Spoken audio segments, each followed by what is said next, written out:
Ek was as kind vrek bang vir ons hoenderhaan. Want hy het een keer toe ek gaan eiers uithaal, het my geskop laat die bloed loop. Ek kon hom nie verdra nie en het wye draaie om hom geloop as hy op die erf was. Vandag het my perspektief van hoenderhaan egter so 'n bietjie verander.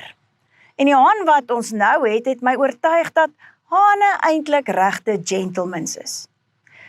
Hierdie haan begin sy dag deur die oggend wanneer die hek oop te gaan, eers uit te hardloop om te gaan kyk of daar nie iewers 'n lekkerny op die erf is nie.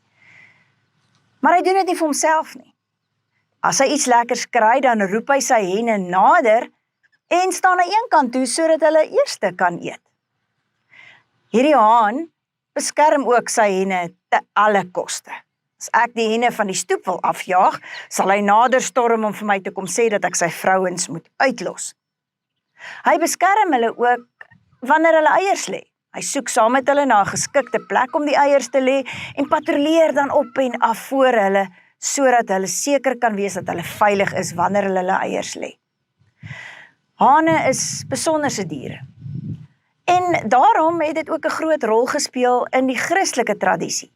Die simbool van die haan op die kerktoring is eintlik die teken daarvan dat die dag gebreek het, soos wat 'n haan met sy kraai die dag aankondig. En so is Christus ook die aankondiger van 'n nuwe dag, deurdat hy met sy dood en opstanding vir ons die duisternis van die dood oorwin het. Dis 'n oproep om waaksaamheid, om gereed te wees vir die wederkoms, wanneer God met al sy mag weer sy mense sal kom haal.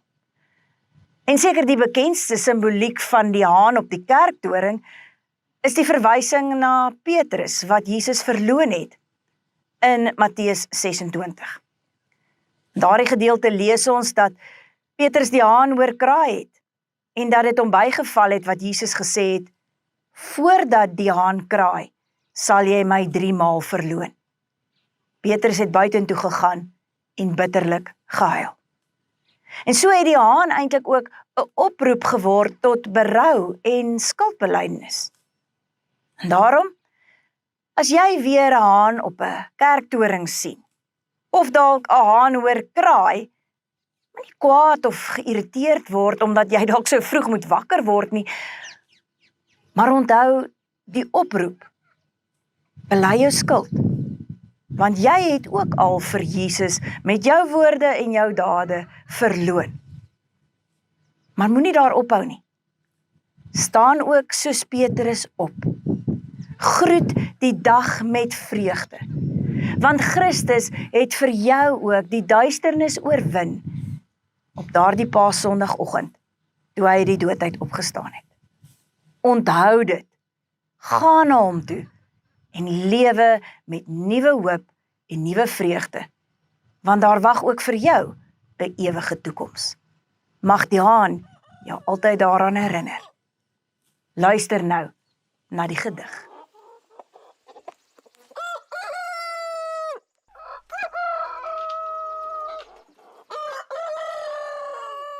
Die haan het lank al sy doel verloon, maar hy staan en swyg op die toring.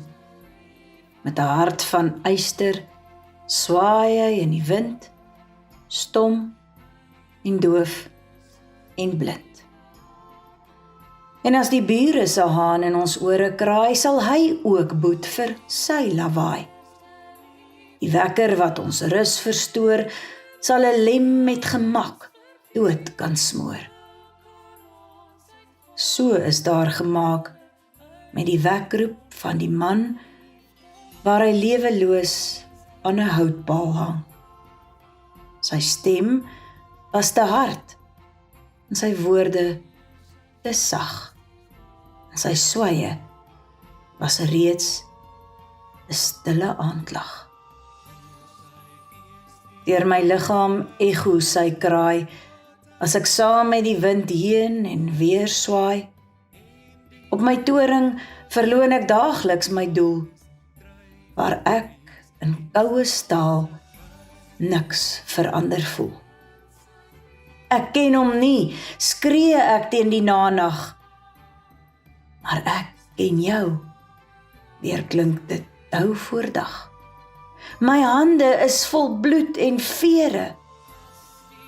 Die dag het gebreek en ek het vergewe.